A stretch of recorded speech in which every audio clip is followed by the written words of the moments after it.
Welcome to the bullpen.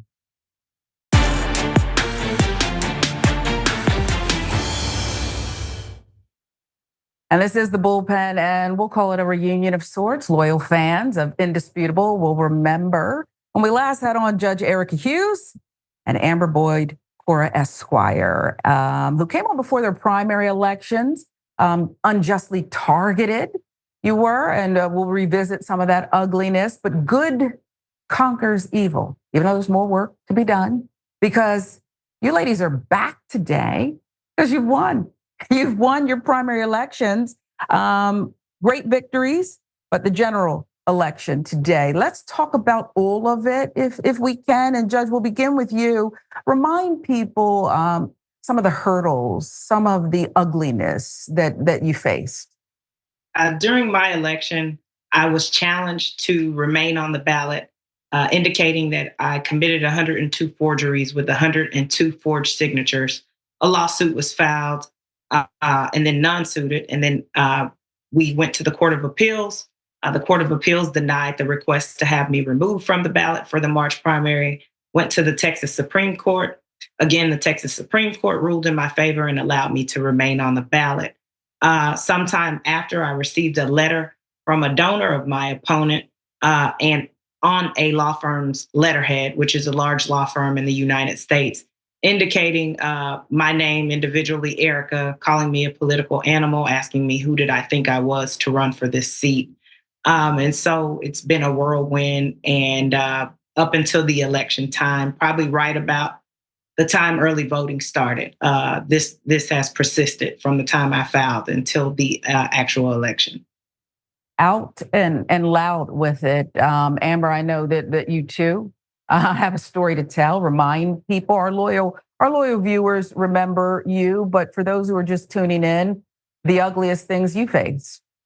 Well, I was challenged on my qualifications to be on the actual ballot.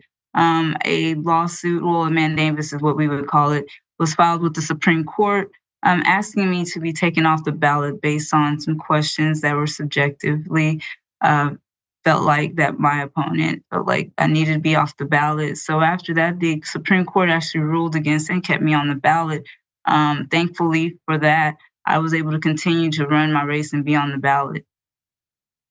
So there are people who say, despite the ugliness, right, the system worked, okay? This went up for a higher court, ruled in your favor, you were allowed to continue. But from where I sit, others, Black women, it's not just a T-shirt slogan, Black women are under attack. It's real. And I wonder what your primary victories tell you about the electorate. Who's winning here? Do you still feel that there's a threat? Or do you feel like goodness will ultimately prevail? Go ahead, Amber. Well, I believe ultimately democracy will prevail. As you see what happened here, it showed the voters, it showed that our voices matter, our votes matter. And so I believe that that's an eye-opening change in making the small steps, but it's a change in what needs to happen moving forward. Judge, being called an animal, okay, your position, your stature, everything you've worked for, it's horrific to me. Do you ever feel unsafe, like physically unsafe? Definitely. I would say I've felt physically unsafe just because of the recent attacks and even that still persist after the election. Individuals indicating that the individuals who voted have no knowledge of who they voted for. They're uneducated voters. And I find it difficult to kind of follow this narrative just because 22% of the population in Harris County is African American.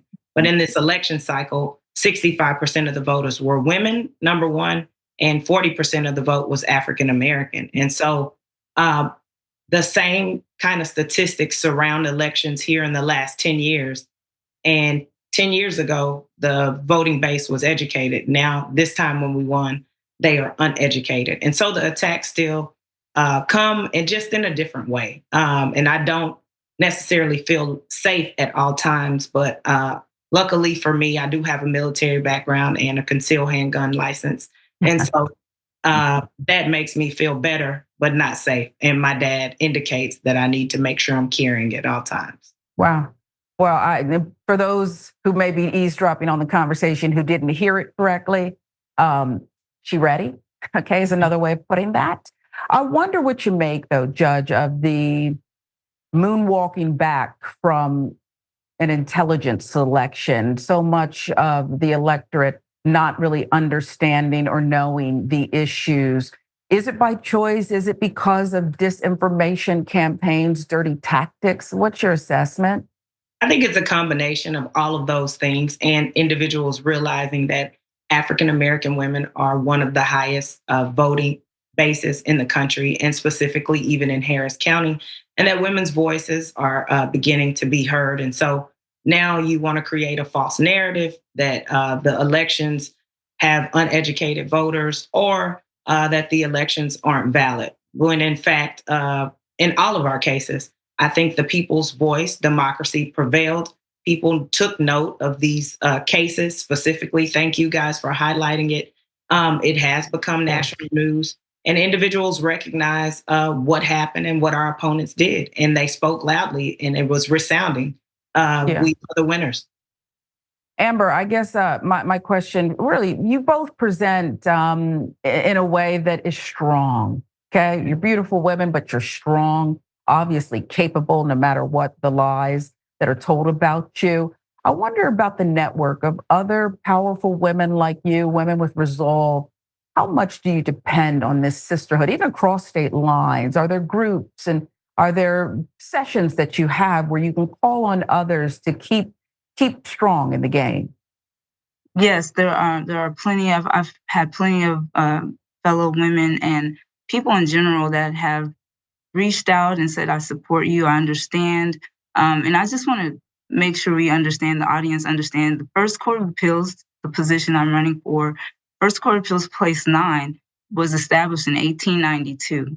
Wow. Now I have to tell you that's over 100 years plus.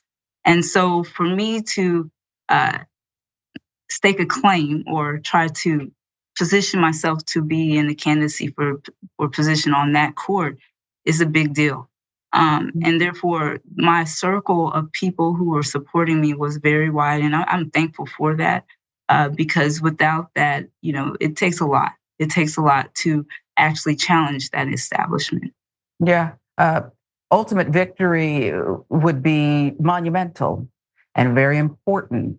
And since it is such an incredible thing, a thing of value, I wonder what you would advise others who are shooting for the moon, basically. They want to seek higher office. They want to be in an unprecedented position, the first, if you will. What advice, Amber, would you have for another Black woman who says if she can do it, almost there, I'll go for it too? Block out the naysayers and do it. Mm. Do it. Yeah. Judge, how about you? Because there's some who will say, you know what, I'm strong. My parents built me well. You mentioned your dad who said, make sure you're carrying, but I don't want to endure all this. Ultimately, should you prevail, is it worth it? So we would all be the first African American serving in the seats that we're running for in 2024. This is my second election cycle where I've made national news. If you guys remember, in 2018 in Harris County, we had the Houston 19 African American women, the first in those seats as well. This time I made the national news not in a way that was, as to me, celebratory. So I would say to anyone seeking to run for office or to seek a higher position at wherever you work in corporate America or start your own business, be ready for the adversity, and prepare yourself and be equipped and ready to fight. I hope that you do have a network that reaches out and helps you. We're all in a sorority, so that has been helpful, I would say, probably for all of us. I interviewed on NPR, and oddly, a lot of people emailed and donated. They don't even know me across the country. The support will come. But if you go at it alone, still be ready and be prepared. You can do it. You can win. And the road is tough, but you will endure to the end, as we have. At this point, myself and Judge Francis, if she wins her lawsuit, we don't have an opponent like Amber Boyd-Cora in November. So we are the judge-elect, essentially, of our benches. And so that victory in itself, it's worth it. It is worth the wait. It is worth the fight. So keep fighting. Well, I wish you all the best, because I know that this is a monumental task, an uphill battle, is pushing a boulder, swimming upstream, whatever other things I can think of to relate the fight that you are in. And I personally hope you prevail. This is obviously a network that just is interested in fairness and people doing what they can to make the world a better place. And I think success for the two of you would do that one step at a time. Judge, I know you're going to stay with us. Amber, we're going to say goodbye to you for now, but I do want you to come back, okay, after that November election day and hopefully be victorious in that. Again, we wish you the best. When we come right back, I want to talk a little bit about fear. Fear from a portion of the electorate that is so hell-bent on not seeing this through for these qualified candidates. What motivates them? Takasha Francis, Esquire, will join the conversation now. Takasha, thank you for joining us. We've talked a lot about what you all went through. A reminder about what's still going on, quite frankly. But the biggest hurdles for you, remind us.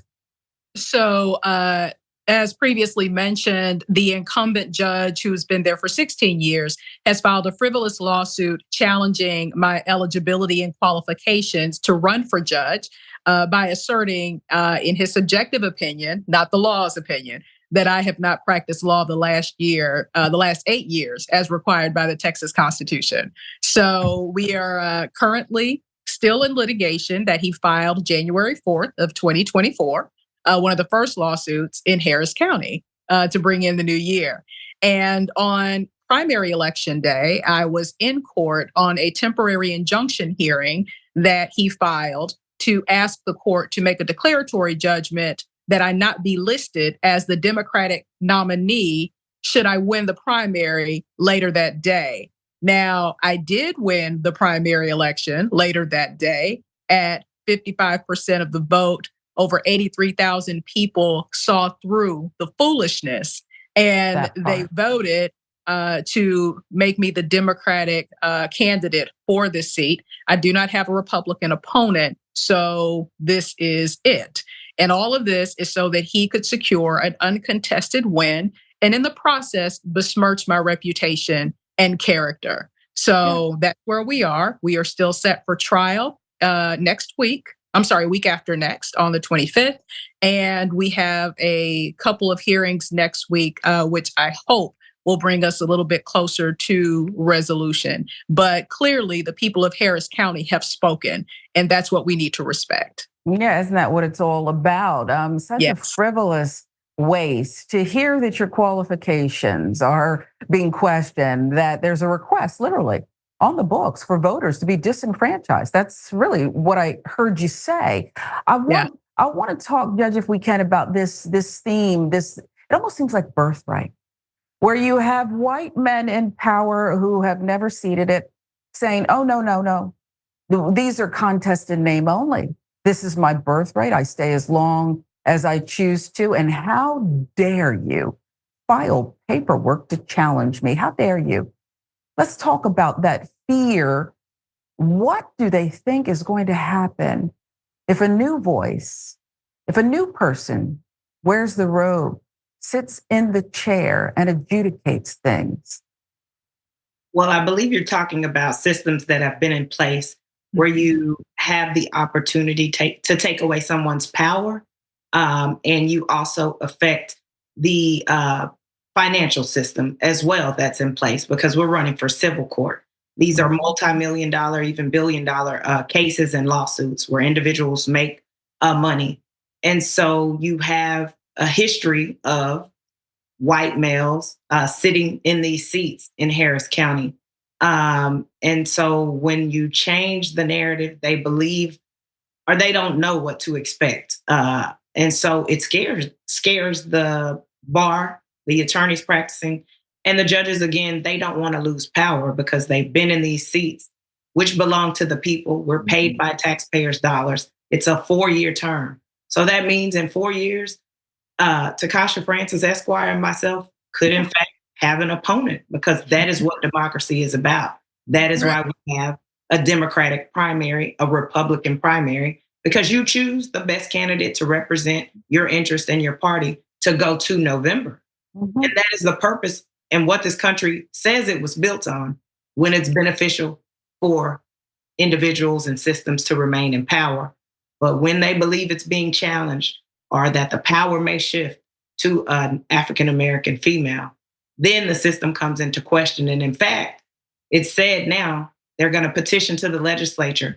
Our seats are appointed instead of elected, because this is happening and we are destroying the Democratic Party.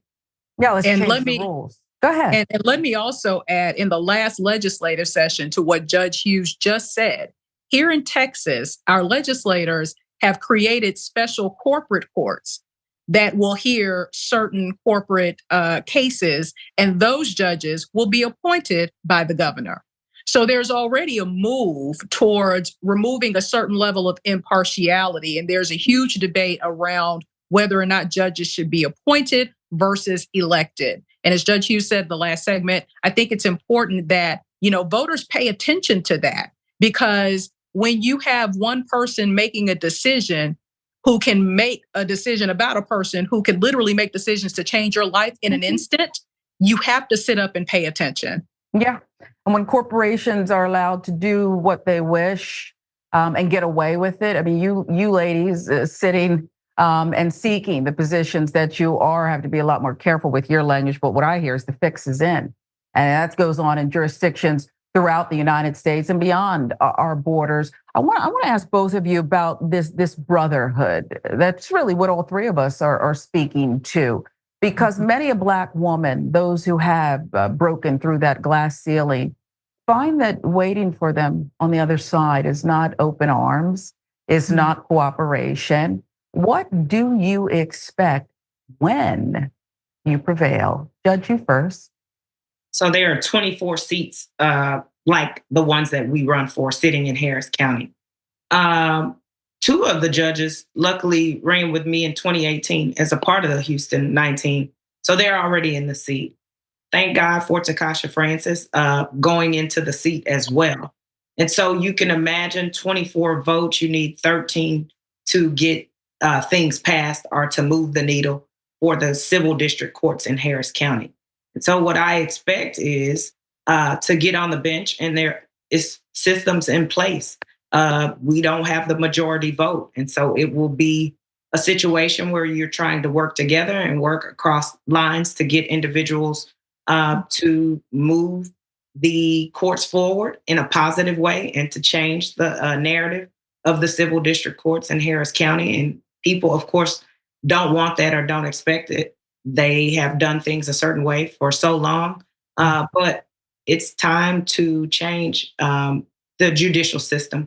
And that is what the Houston 19 picture did and scared everyone, which is why the legislature has even created the law that Amber Boyd-Cora was attacked under, and Takasha Francis is being challenged for other reasons. But that picture in Texas scared everyone. Harris County is a Democratic now county. You have Dallas County, which is where Dallas, Texas is. You have Travis County, which is where Austin, Texas is, and Bexar County, which is where San Antonio, Texas is.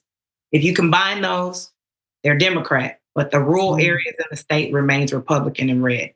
And so I believe that the system of Texas is afraid that it may topple and the state may turn blue. And so how can we stop that? Ooh. And that's what it's a big picture. That's my position on it. And now I hear you loud and clear. And Takasha, I guess I'll ask you the same. Have you thought about what happens when you get there? Yes, of course. So just one thought I want to pick up on that Judge Hughes just talked about. that is the fact that so goes Harris County, so goes the state of Texas. Harris County is the largest county in Texas, the third largest county in the United States, and it's blue. So when you look at everything that's being done in the Texas legislature, it has an eye towards Harris County. And what happens there is crucial to what can happen in the rest of the state. And so in looking at the days ahead, what I envision is I know that this is not going to be the end of it. My hope is, and what I have always committed to, is being the consummate professional, showing up as who I am and doing my job. And I would hope that not only just the relationships that I have, and some are existing with some of the sitting judges, so I don't see that it's going to be an issue there. But I do understand that I'm walking into a situation that is going to be different for some. And I also realize that I'm walking into a situation where we did not have the full support of a certain section of the bar here in Houston. And so my hope is that everybody will look at the larger picture, which is how do we make sure democracy works for everyone? That is the mature approach. That is the democratic approach. And that is the only approach anyone should take, particularly since we are judges and we have a higher standard of ethics that we have to answer to and live by on and off the bench. So it's my expectation that my colleagues will do that. And I certainly will come in with that spirit and do the same. You inspire me. You ladies inspire me. We're out of time. I want you all to stay safe, stay connected, and stand in victory, because I know, and others watching you and supporting you see your intentions as pure. You really do want to work on behalf of the state. I am mindful, though, as you get closer to this goal and others see through you, they too can perhaps do this, contemplate this. Things will get even dicier. So do stay close, Judge Takasha. Please stay close with us and let us know what's going on. Call on us if you need us. Appreciate you very, very much for coming on and taking the time out. Judge Erica Hughes, Takasha Francis Esquire, and Amber Boyd-Cora. We appreciate you very much. Thanks for watching The Bullpen. Thank you for having us. Thank you for having us. You got it.